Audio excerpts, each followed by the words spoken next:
Bueno, muy buenas tardes. Gracias por acudir a esta convocatoria. Em,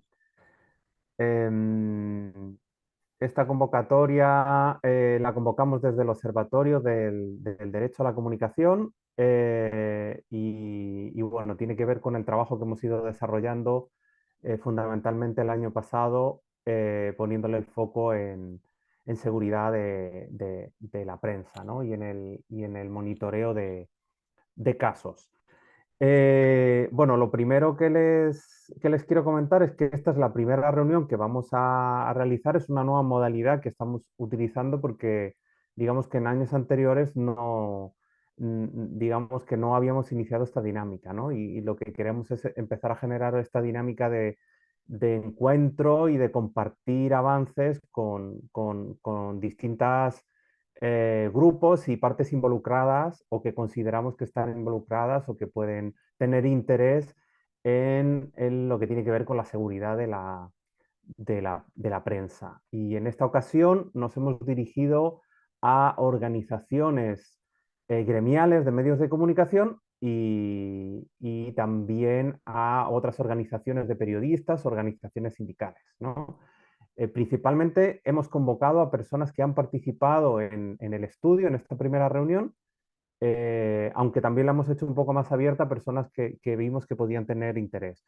Nuestra intención es seguir haciendo más reuniones, por ejemplo, con organismos del Estado. Nosotros tenemos solicitada una reunión que queremos hacer con distintos organismos del Estado, ¿no? Para no ir uno a uno, porque para nosotros es muy costoso digamos, si tenemos que ir agente por agente. Entonces, por eso nuestra idea ha sido ir agrupando en reuniones. Entonces, en este sentido, les agradecemos los comentarios que nos puedan hacer y las sugerencias que nos puedan hacer de reuniones. Por ejemplo, con Anatel es posible que hagamos una reunión específica y podremos organizar reuniones donde podemos focalizar en algunos de los aspectos que compartamos en la presente reunión, ¿no?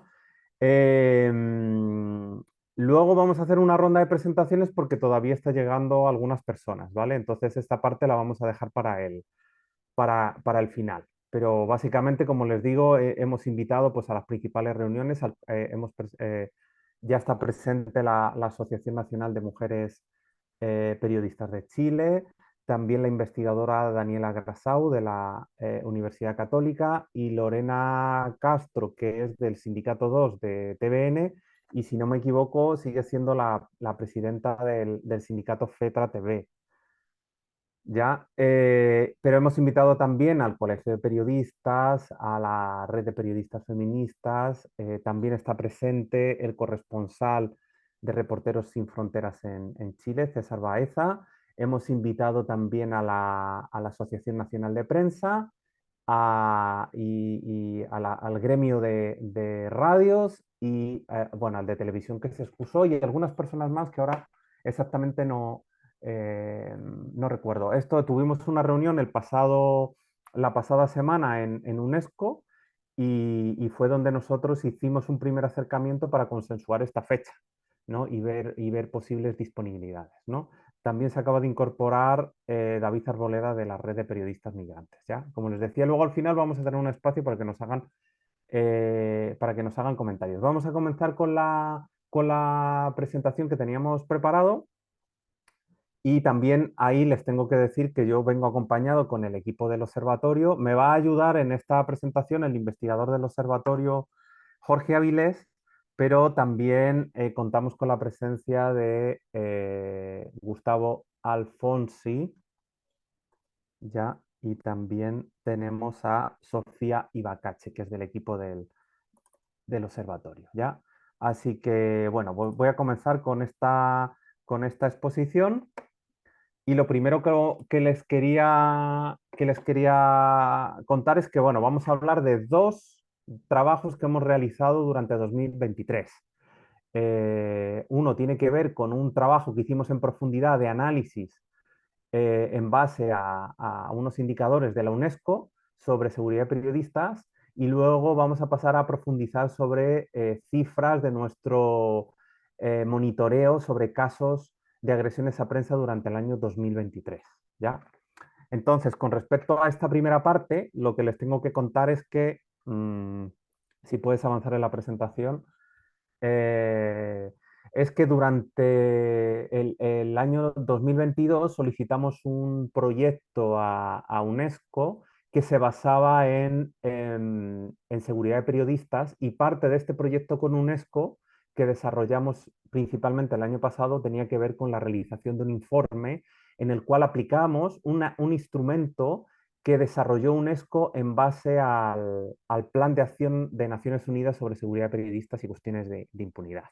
Y UNESCO desarrolló una metodología que se basa en una serie de indicadores basados en unas categorías.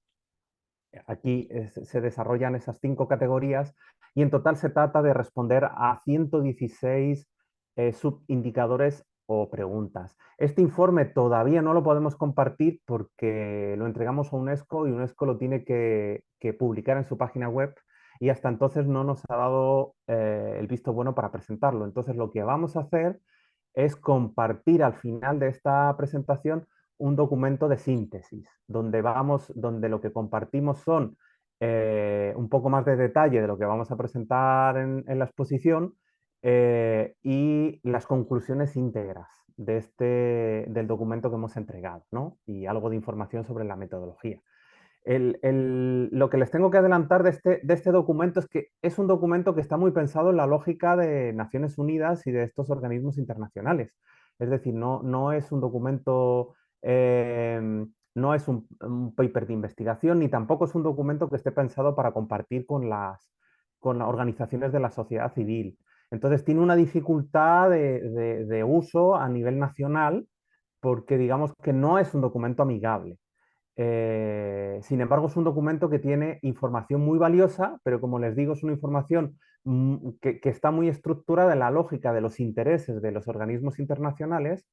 Entonces, nos encontramos que es un documento difícil para trabajar, ¿no? Pero en cualquier caso, digamos que contiene información muy valiosa sobre todos estos indicadores, ¿no?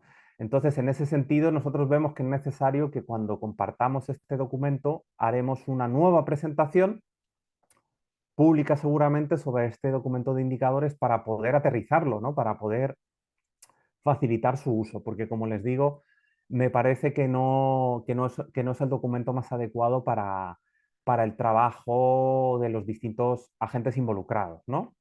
Bueno, eh, lo que hicimos en este informe es hacer una revisión documental, un análisis de la normativa en Chile, un análisis de registros de casos, de cómo estaba la situación, y analizamos un periodo de tiempo de 45 meses entre octubre de 2019 y julio de 2023, ¿no?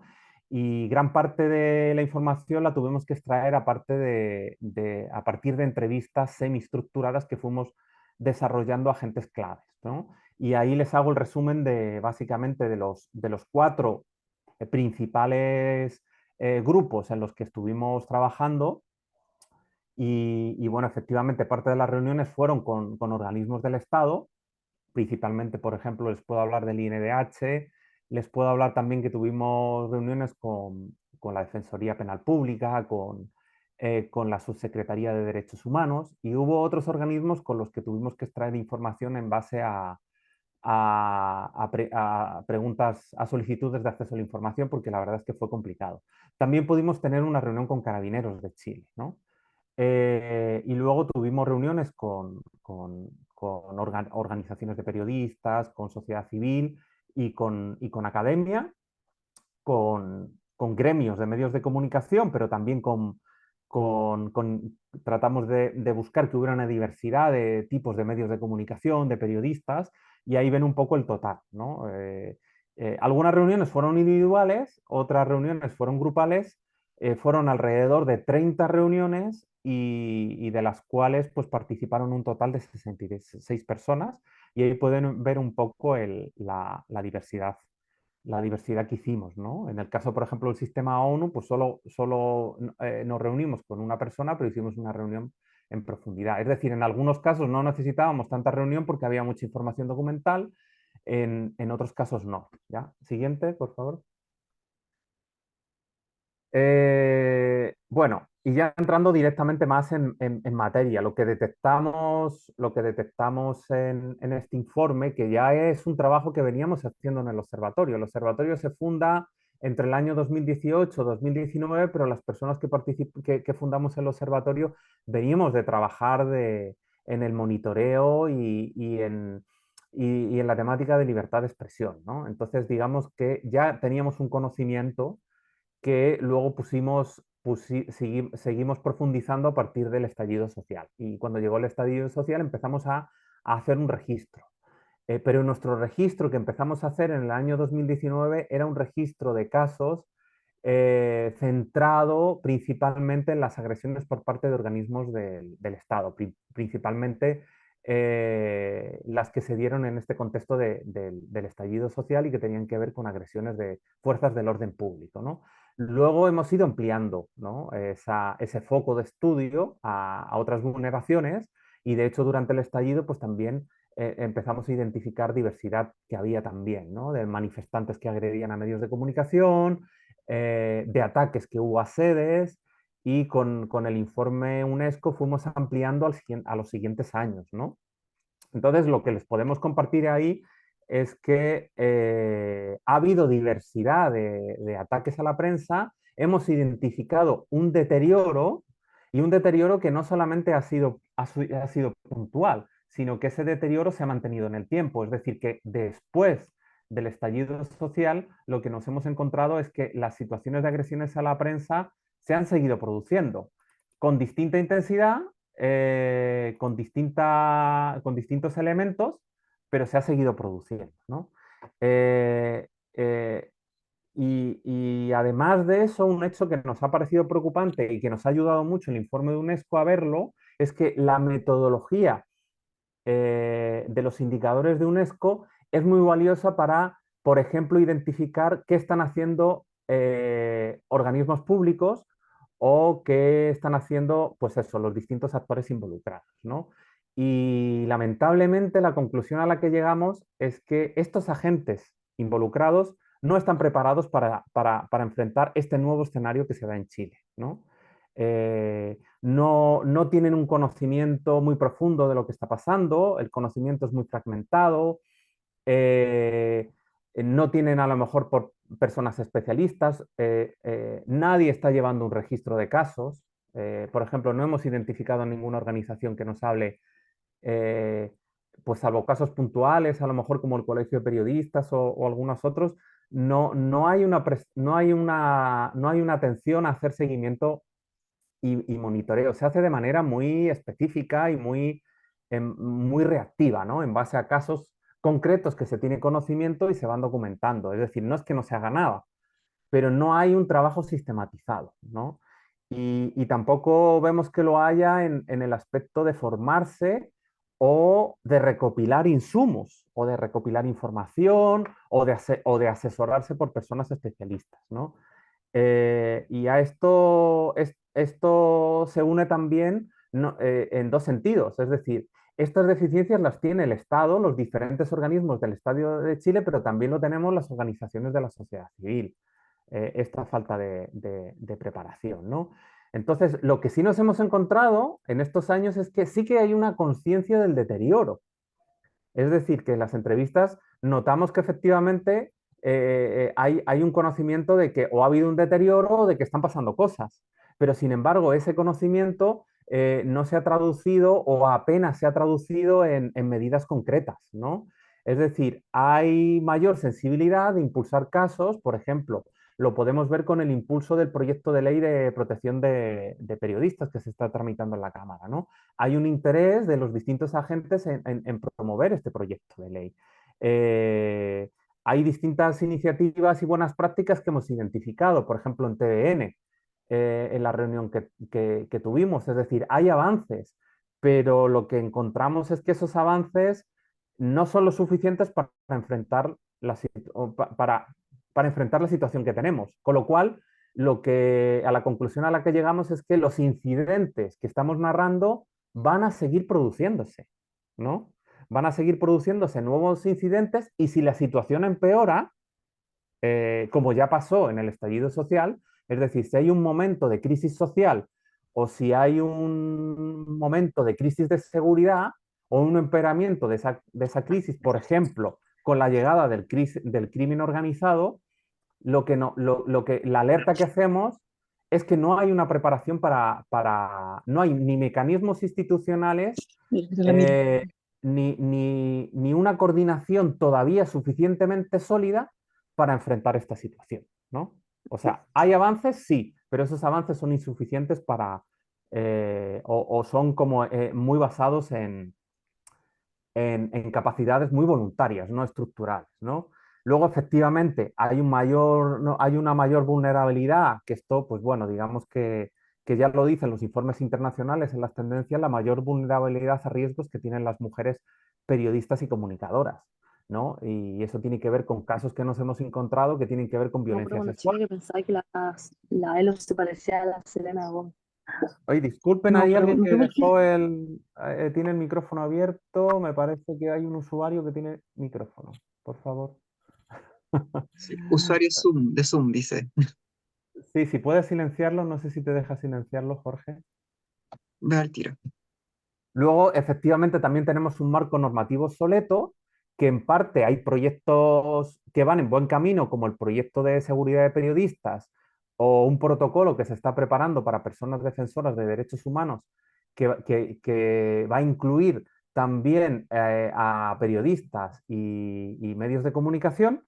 Pero claro, todavía digamos que no conocemos o todavía son medidas que están en proceso y además son medidas que no resuelven todas las problemáticas que estamos planteando. Por ejemplo, estos proyectos no resuelven un problema que es estructural en Chile, que es el problema que hay, por ejemplo, con el acoso judicial y el uso que se está haciendo de, por ejemplo, los delitos de injurias y calumnias para silenciar al periodismo crítico, ¿no?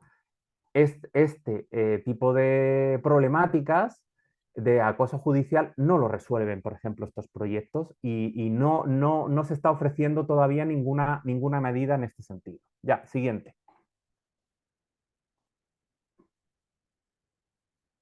Bueno, ahí lo que les mostramos es una síntesis del trabajo que entregamos a UNESCO, que está centrado hasta 2022, que es la parte que logramos identificar. Y esto es un registro parcial. Esto es la punta del iceberg. Es un subregistro de casos. Como les decía, nos pudimos focalizar durante 2 años en el trabajo de agresiones por parte de, sobre todo, agresiones en el contexto de protestas, marchas, y ahí logramos identificar muchos patrones del el abuso policial. Y gran parte de lo que se ve reflejado en esta gráfica tiene que ver con eso, ¿no? Con esas tendencias. Por ejemplo, el número de detenciones arbitrarias, los casos en verde se refieren a uso de impacto de arma policial, que suelen ser pues balines o munición o otro tipo de municiones de impacto, como pueden ser las lacrimógenas, pero luego el uso del gas pimienta, el uso del lanzaaguas o otros tipos de hostigamiento, ¿no? Es decir, que durante todos estos años hemos logrado identificar algunos patrones, ¿no? Pero como les decía, hemos ido incrementando porque luego hemos empezado a identificar las agresiones de particulares, las agresiones a medios de comunicación, el acoso judicial, ¿no? Y ahí, sobre todo, más que entrar en el detalle de las cifras, que como ven en ese periodo superan las 400, siendo un subregistro, les quería mostrar los casos más graves, ¿no?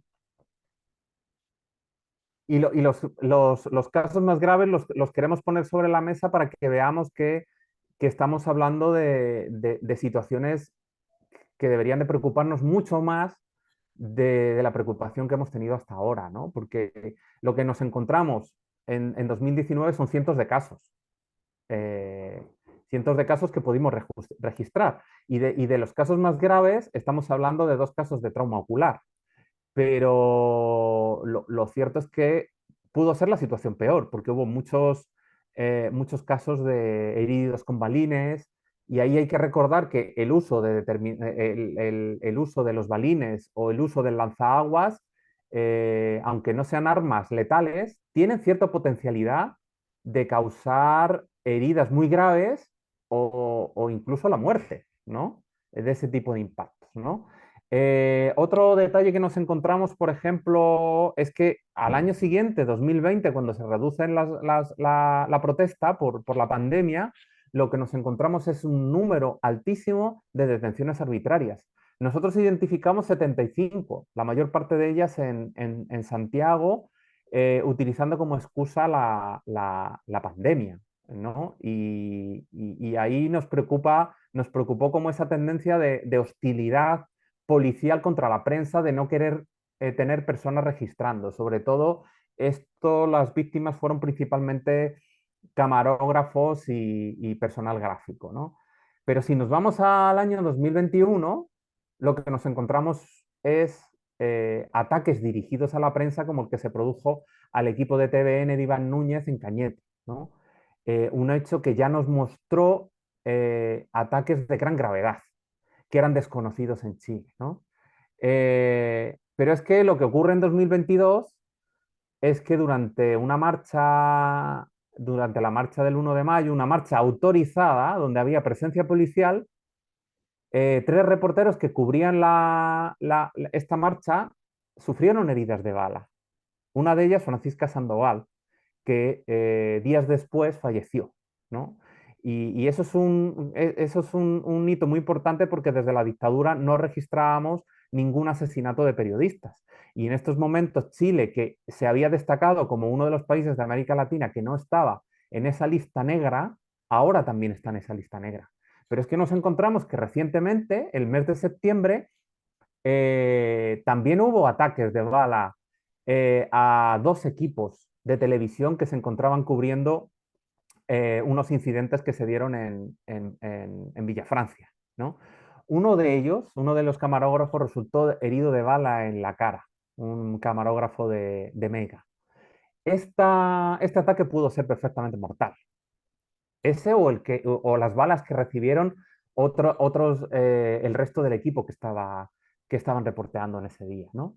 Y eso les quería mostrar como casos eh, que nos muestran en este sentido de que puede haber más incidentes de esta gravedad, incluso más graves. Podría haber futuros casos mortales, incluso, y lo que nos encontramos es que consideramos que no se han dado medidas preventivas para evitar esto. Hemos visto avances, ¿no? Ahora vemos más chalecos antibalas, ahora vemos mejor equipamiento en algunos canales de televisión, pero no necesariamente acompañados con formación o con políticas claras. Y luego nos encontramos que un montón de pequeños medios de comunicación no tienen capacidad para equiparse con estos equipos de protección personal, ¿no? Bueno, y ahora vamos a pasar a entrar a compartir la información sobre el informe más centrado en el trabajo que hemos desarrollado durante 2023, que digamos en este caso lo que hemos venido es perfeccionando el trabajo de monitoreo que ya veníamos haciendo desde el año 2019, pero lo hicimos incorporando una nueva metodología, ¿no?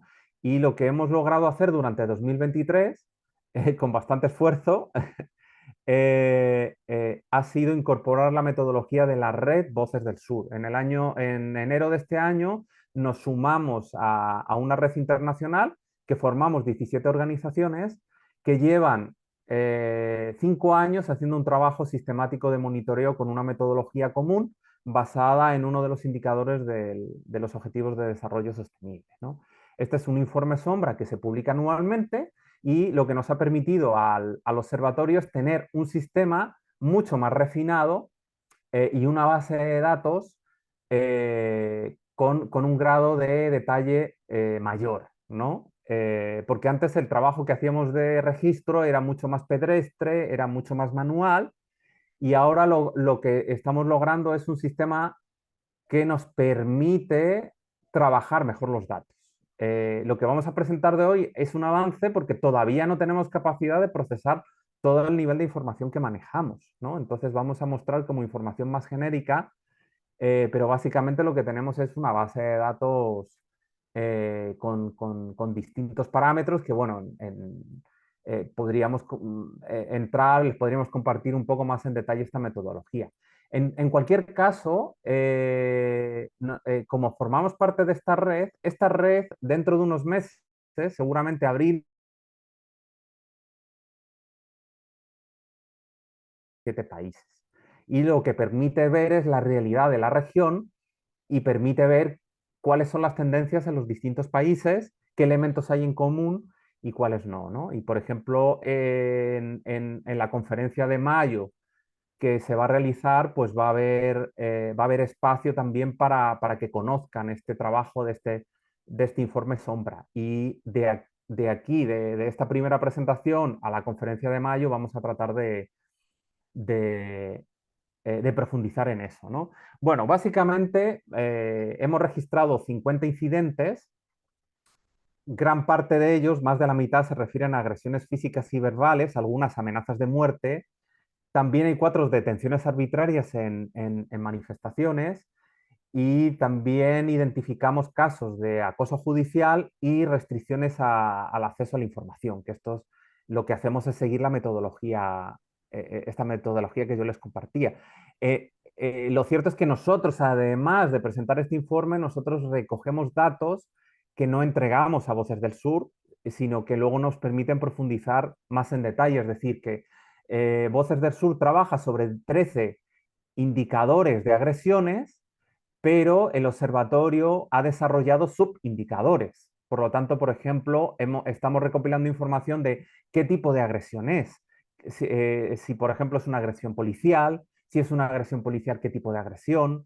Entonces, ahí vamos perfeccionando y detallando poco a poco el trabajo de precisión, ¿no?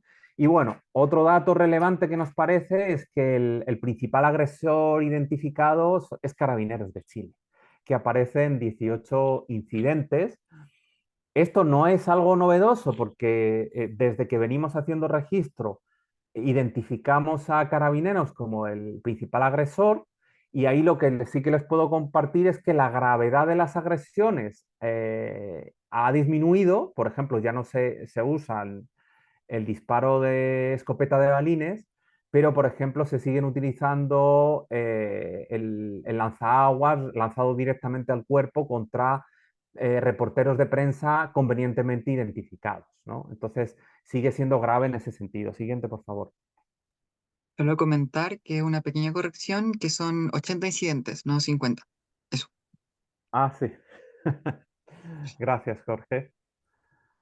Les vamos a compartir una tabla donde viene un poco más en detalle los indicadores.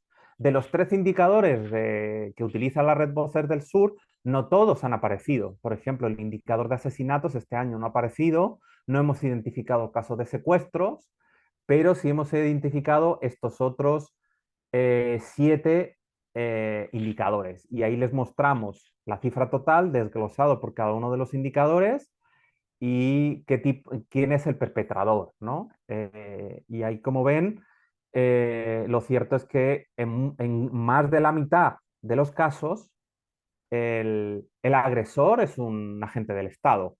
Como les decía, en 18 casos tiene que ver con carabineros, pero es que nos encontramos incluso que el presidente de la República figura como un agresor en al menos en 2 casos. ¿Por qué? Porque digamos que bueno, es un caso en concreto de un incidente que tuvo con un fotógrafo en La Moneda, pero también un caso en el que participó de estigmatización a la prensa. También en el acoso judicial. En el acoso judicial nos encontramos que el caso de, por ejemplo, de alcaldes. Luego lo vamos a ver más en detalle, porque tampoco queremos entrar demasiado, queremos dar una mirada general, porque podríamos estar horas hablando de los diferentes casos, ¿ya? Pero para que vean un poco dónde están las cargas, ¿no? También lo que queremos mostrar es que vamos identificando quiénes son los grupos más vulnerables, ¿no? Que eso nos ayuda también a ver dónde están pasando los incidentes, quiénes están más expuestos, ¿no? Y hay un grupo que hemos identificado y que nos preocupa porque cada vez está más expuesto, que es el de periodistas y comunicadores dependientes de medios de comunicación. Aquí nos estamos refiriendo a trabajadores de los medios convencionales, ¿no? A rostros televisivos, pero también equipos de televisión. Y ahí está aumentando algunos incidentes. Sabíamos que a los equipos de televisión los agreden en marchas, en manifestaciones, tanto la policía como manifestantes. Pero ahora lo que nos estamos encontrando es un patrón de que cada vez es mayor el número de incidentes, por ejemplo, de los equipos de matinales que van a cubrir cualquier tipo de noticia, o de un equipo que va a cubrir un incidente noticioso, que no es una marcha, que va a, por ejemplo, a un arco funeral, o que de repente va a una toma. Y ahí nos estamos encontrando situaciones potencialmente que se han traducido en agresiones, pero que podrían haber sido más graves. Por ejemplo, lanzamiento de botellas. O, por ejemplo, un incidente donde fueron a entrevistar a una persona involucrada en el robo de computadores en un ministerio y hubo tiros en el sector, ¿no? Esos tiros no parece que no fueron dirigidos, o sea, que eran más para asustar, pero estamos hablando de que se están dando situaciones donde hay armas de fuego y no solamente en este incidente que les hablé antes de Villafrancia. O el hecho de poder recibir un objeto contundente, que ese objeto contundente, si uno no va con las medidas adecuadas o con la preparación adecuada, podría resultar en una herida grave e incluso letal, como un botellazo en la cabeza, ¿no? Eh, ¿Qué nos encontramos también? Que nos encontramos también que están muy expuestos reporteros y medios independientes que cubren manifestaciones. O sea, estamos identificando un patrón estructural y además que yo creo que es histórico de hostilidad de carabineros a la prensa que cubre manifestaciones y sobre todo a la prensa pequeña, a los medios independientes, a los que ellos saben que son más vulnerables y que no va a tener mucha repercusión si son detenidos o son hostigados. Entonces ahí nos encontramos un patrón muy preocupante porque vemos que se mantiene en el tiempo. Y otro patrón que nos preocupa muy especialmente y que queremos poner énfasis durante este año, aunque su número no ha sido tan grande porque hemos identificado 11 casos, es el discurso estigmatizante. El discurso estigmatizante tiene que ver con declaraciones en las cuales se trata como de cuestionar la labor de la prensa o se les tacha de activistas o se les trata como de cuestionar la labor que están desarrollando, ¿no? Y es un fenómeno que está muy estudiado en otros países de América Latina y nosotros estamos haciendo un aprendizaje de estos países, porque la alerta que hacen estos países es que esto es la antesala de mayor violencia. Es decir, en climas, por ejemplo, de países más polarizados, hacia donde está transitando Chile, lo que suele ocurrir es que en esa polarización acaba utilizándose la prensa como arma arrojadiza, donde se tacha a periodistas de ser de izquierdas o ser de derechas, se empieza a cuestionar el trabajo que hacen, se les empieza a señalar públicamente, y uno puede decir que esto, bueno, que son expresiones de mayor o menor gravedad, que muchas veces no se traducen en amenazas, sino que son cuestionamientos. El problema de estos cuestionamientos es que generan un clima que luego puede contribuir a favorecer violencia más grave, violencia directa o estructural contra periodistas, ¿no? Por eso es particularmente grave cuando lo hacen autoridades públicas o funcionarios públicos. Aquí les ponemos un ejemplo que es el de Gonzalo de la Carrera, que ha sido un habitual durante estos años en el discurso hostil o estigmatizante contra la prensa, ¿no? Y este ejemplo que les mostramos fue una publicación que hizo un día de furia contra la prensa, que fue el 6 de abril, el día donde, bueno, ocurrió este suceso con Paulina de Allende y las declaraciones y la polémica que se generó, porque se refirió públicamente, utilizó el término Paco durante una cobertura muy connotada de un funeral de un carabinero, ¿no? Pero es que nos encontramos que no pasó solamente eso, es aquel día, y no solamente hubo esta referencia, sino que nos encontramos una especie de campaña organizada, posiblemente, o coordinada en redes sociales. Durante ese día hubo cientos de mensajes hostigando o estigmatizando a periodistas de todo tipo. Y aquí les mostramos algunas imágenes de estos mensajes. Y bueno, uno puede decir, bueno, son mensajes, ¿qué importancia hay que darle? Y ahí lo que nos preocupó fue la masividad de algunos de estos mensajes, el número de visitas que tuvieron, de miles de visitas, estamos hablando de decenas de miles de visitas en algunos de los casos, 90.000 visitas en algunos de los casos, es decir, tuvieron mucha propagación y además nos llamó mucho la atención que se utilizaran montajes fotográficos, porque eso podrían estar mostrando que era una campaña organizada y que no estábamos ante expresiones solamente espontáneas, ¿no? Y esto nos preocupa. Este clima vemos que cada vez es más hostil y además en distinta vereda política, porque uno de repente escucha comentarios de todo tipo en los distintos sectores políticos, ¿no?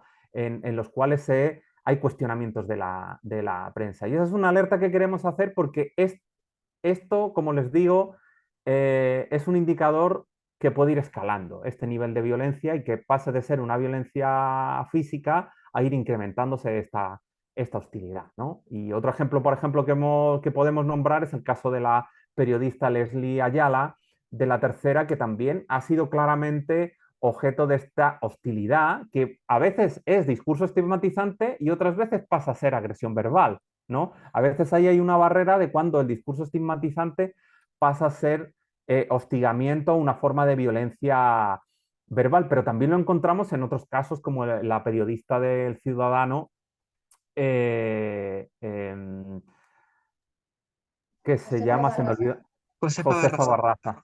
Gracias por la... Y ahí lo preocupante también es que cuando efectivamente hay periodistas, aparte del daño y la hostilidad que puede haber en este sentido, ahí también hay que ver que no todos los periodistas tienen la misma capacidad de responder a estas situaciones, ¿no? Hay periodistas que pueden tener mejor preparación o pueden haberse formado o tener apoyo psicológico o el apoyo de su medio de comunicación. Sin embargo, esto puede ser preocupante cuando estamos hablando de medios locales, medios regionales o periodistas de medios pequeños que no cuentan con la capacidad de apoyar o proteger a su periodista, ¿no? Entonces, eso también hay que considerarlo y también hay otro aspecto que hay que considerar que tiene que ver con las denuncias o cómo responden los medios de comunicación o las asociaciones en este sentido, ¿no? Si hay declaraciones públicas condenando estos hechos. Vamos a pasar a la siguiente. Bueno, como les decía, a nosotros nos preocupan mucho los medios pequeños, porque nos encontramos que muchos de los incidentes de distinto tipo, por ejemplo, el acoso judicial, pero también las agresiones, tienen que ver con medios independientes o con medios locales, ¿no? Eh, y también con medios que cubren manifestaciones, pero son pequeños, ¿no? Eh, y estos incidentes de los equipos de televisión que antes les hablaba, que en dos ocasiones han tenido que ver con uso de arma de fuego. Siguiente.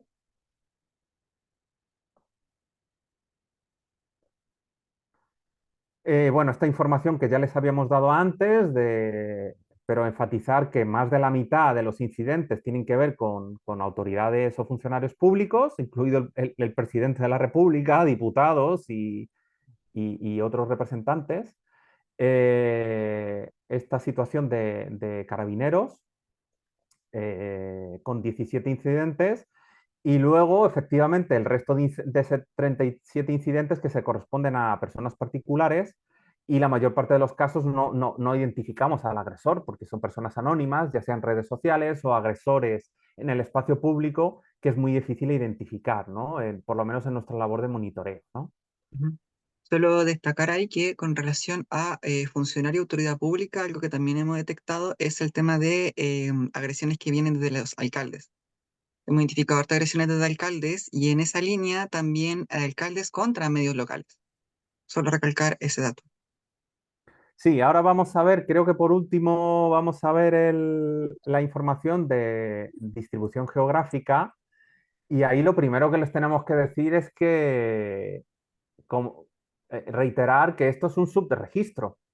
Es decir, esto es lo que alcanzamos a identificar y por el tipo de contactos que tenemos, estamos logrando bastante información de lo que pasa en la región metropolitana, pero en regiones nos llega muy poca información. Y es muy difícil rastrear lo que está pasando en regiones, ¿no?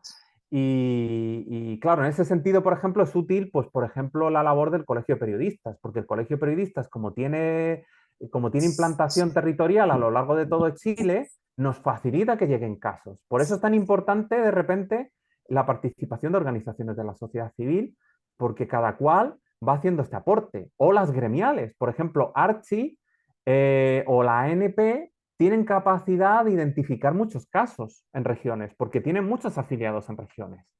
Entonces, es clave esa contribución, porque si no, no vamos a lograr saber lo que está pasando. Pero de lo que logramos saber de lo que está pasando en regiones, nos da algunas pistas. O sea, por ejemplo, en Antofagasta lo que nos encontramos es o acoso judicial de un alcalde contra un medio pequeño local o dificultades para acceder a información pública.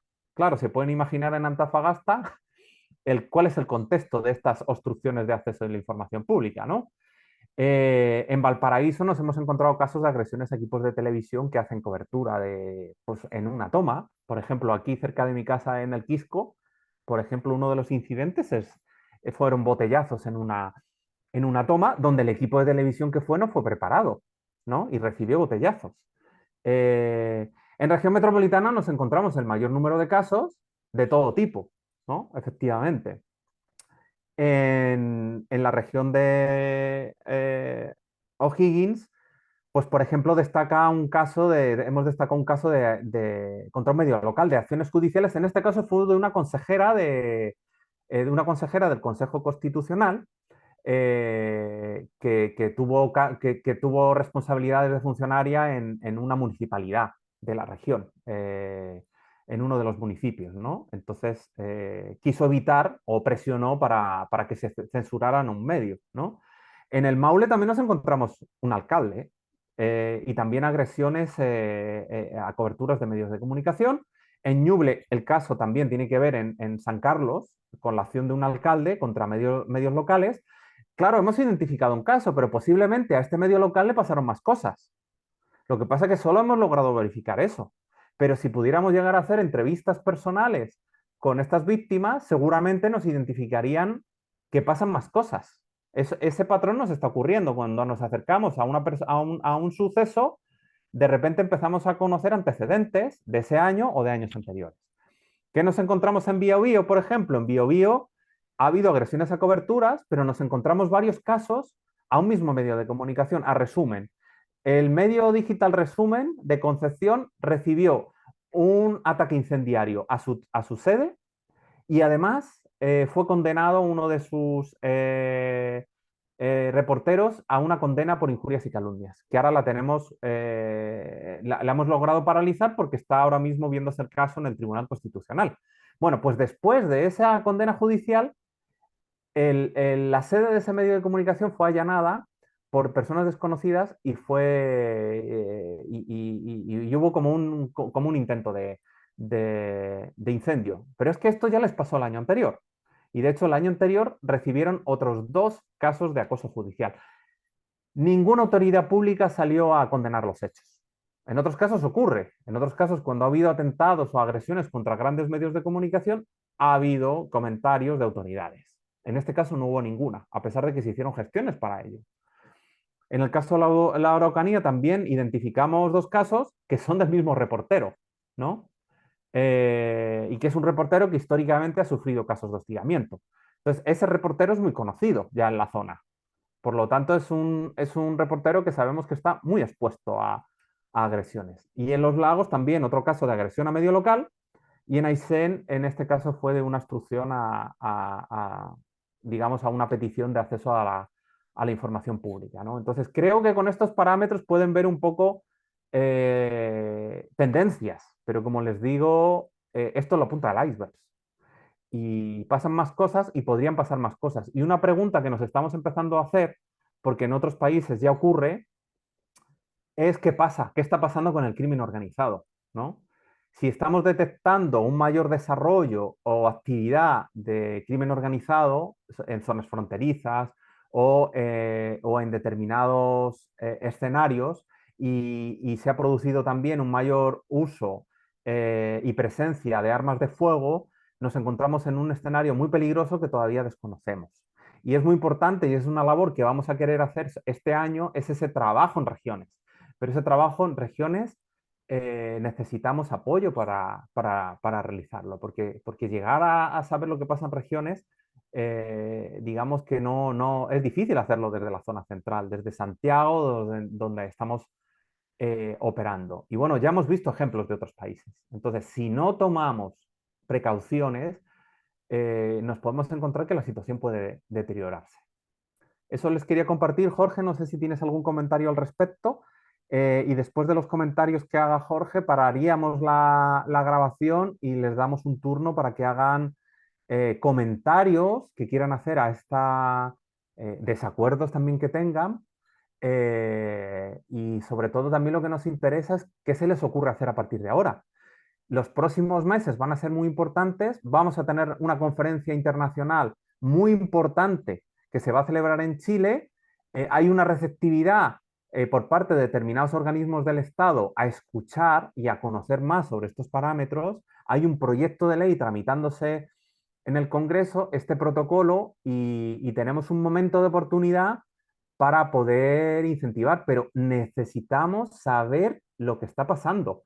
Si no tenemos un buen diagnóstico, difícilmente vamos a enfrentar los riesgos. Si no sabemos cómo está operando o si está habiendo riesgos o en las regiones o en zonas fronterizas con el crimen organizado y con periodistas, vamos a tener mucha dificultad de poder actuar y poder alertar a las instituciones. Entonces, ese es el llamamiento que estamos haciendo a las organizaciones de ver cómo podemos mejorar y cómo podemos contribuir a mejorar esta capacidad y este conocimiento de lo que está pasando.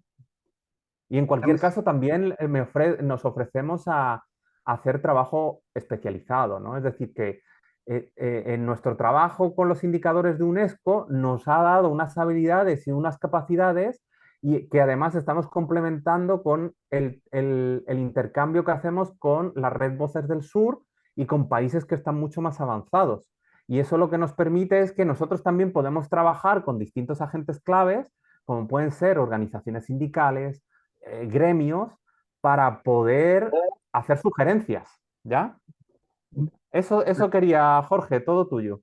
Sí, yo solamente quisiera recalcar tres cosas. Las primeras dos corresponden a lo que hemos estado viendo que está pasando en Chile durante el año 2023, que este es el primero, es un fenómeno transversal, ¿no? Que los medios de comunicación en general, y esto se observa mucho y es mucho más palpable en medios de comunicación convencionales, que no hay una preparación previa o no existen protocolos que efectivamente protejan a la prensa en situaciones de riesgo, ¿no? Que Javier los comentó en algún momento, que eran, por ejemplo, la cobertura de ciertos lugares que son conflictivos, ¿no? Como un narcofuneral o ir a cubrir una toma.